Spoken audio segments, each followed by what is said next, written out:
I was actually pregnant with my last child when COVID hit. She was born May 2020, and so that changed the trajectory for a lot of things at that time. I went to working from home, and we didn't know if my husband would even be allowed in the delivery room. It was a very stressful time. A global pandemic wasn't in anybody's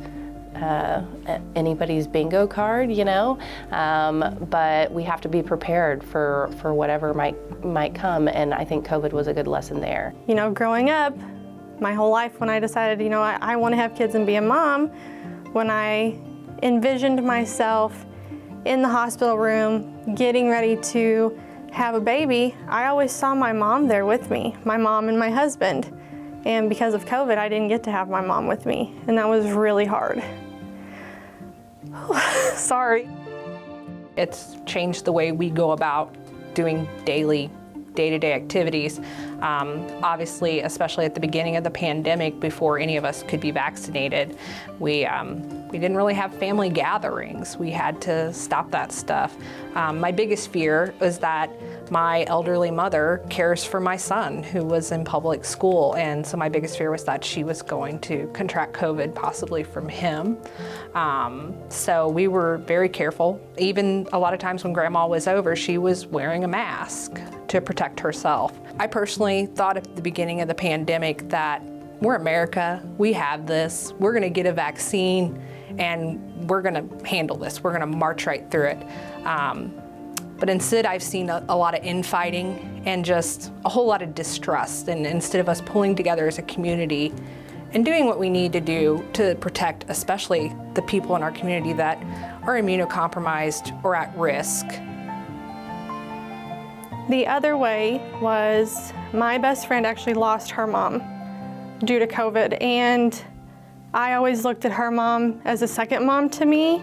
So when that happened, it really made things sink in that this is not something to play around with. This is real, and we have to take it seriously. From a small rural hospital standpoint, I can tell you that COVID-19 has had a huge impact on myself, the staff, issues that COVID-19 brings with it. Those are some things that the staff has had to deal with, almost to an ICU setting. So we do not have an ICU at Salem Hospital. My staff had to learn very quickly how to care for these patients. You know, they are used to treating patients and patients going home. I think just the level of loss that they saw, the age of the people that were losing their battle with COVID, people started to understand the benefits to getting the vaccination. So.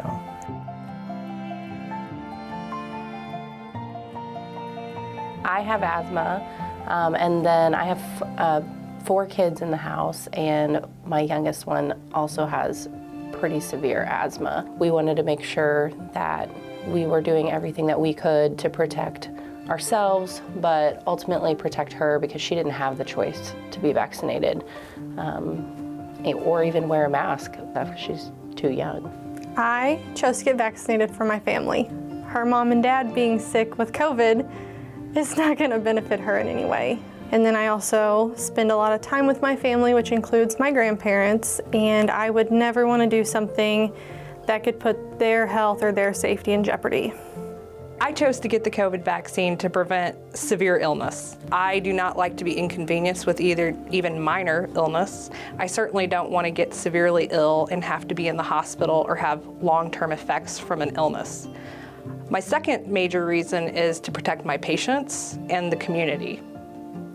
Myself, I'm a diabetic, and so I'm more susceptible to some things and to effects of COVID-19, and so I wanted to make sure that, one, I was safe, and again, those around me were safe as well. As being part of the hospital, employed by the hospital, involved in those vaccinations, seeing the people come in and get those vaccinations day after day, makes you start thinking about those things, about getting the vaccination, about the safety of the vaccination. So Yeah.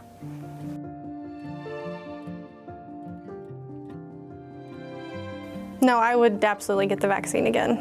It was not some nightmare experience or anything like that. It was pretty straightforward, simple, and I don't have any regrets. I would absolutely choose to get vaccinated at every opportunity.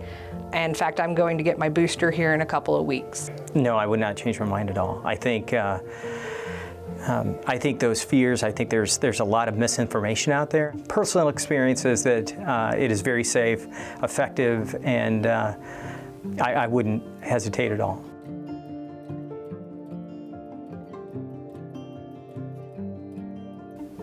To someone who thinks that the vaccine is just about control, like, I would really recommend that they talk to their doctor or whatever health care professionals that they are involved with. This has been a very scary time. We're in the midst still of a pandemic where people lost their jobs and lost their livelihoods and their homes, and it's scary. It's really not about control in any way. We have had vaccines for deadly communicable diseases for years, decades. Those vaccines have been mandatory for decades. You have to be immunized against measles to go to public school. I had to be immunized against measles and hepatitis, even influenza for my job. That was a requirement. So it's not really a new thing, and it's not about control. I mean, our goal is to be a productive society, and so we can be in work, be in school, and not be spreading a potentially deadly disease. So the goal is not control. The goal is to increase our public health. I don't think the vaccine is about control. I think it is about the health and safety of those individuals that choose to get the vaccine. In the hospital setting, vaccinations have been mandated for a long time. So this, I think, just goes on the list of vaccinations that have been mandated. COVID is new. The vaccine was fast-tracked, although met all of the requirements of the CDC, and information clearly shows that there is a lot of benefit to the vaccine. I would again just reiterate the importance of talking to your doctor who you've been seeing for years, for a million other things, who you've trusted with your medical care for every other issue that you've brought to them, and have that important conversation with them. See what makes sense for your medical history and your pre-existing conditions and things like that. And again, just have that open and honest dialogue with your healthcare provider and maybe other people that you might know in the healthcare industry that are your friends, your family, and just continue that discussion.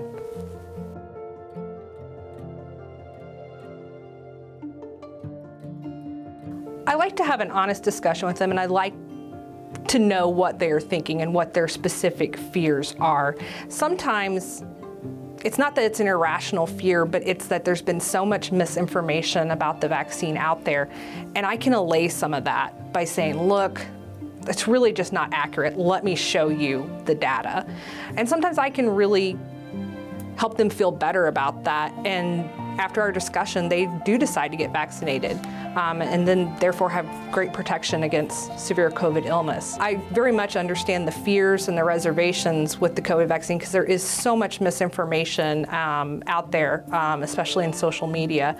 So I just really ask that you have these discussions with your provider, your nurse practitioner, your doctor, and talk to them so that they can give you accurate information and data. You trust them enough to take care of you any other time when you're sick. You've usually had these relationships for years, so trust them enough in this that they're not going to lead you astray or do anything that would harm you. In the clinic, we have seen very little side effects of the vaccine. And when you compare the side effects of the vaccine and what we've experienced compared to that of the hospital, and of not having the vaccine and coming in and either, whether it's coming into the emergency room short of breath, or whether it's actually hospitalized and having to be put on oxygen, there's risk with the vaccination, there's risk without the vaccination, and definitely higher risk without the vaccination. And so Yeah, there's opportunity anywhere for anything to happen, but those chances are far less when you have the vaccination.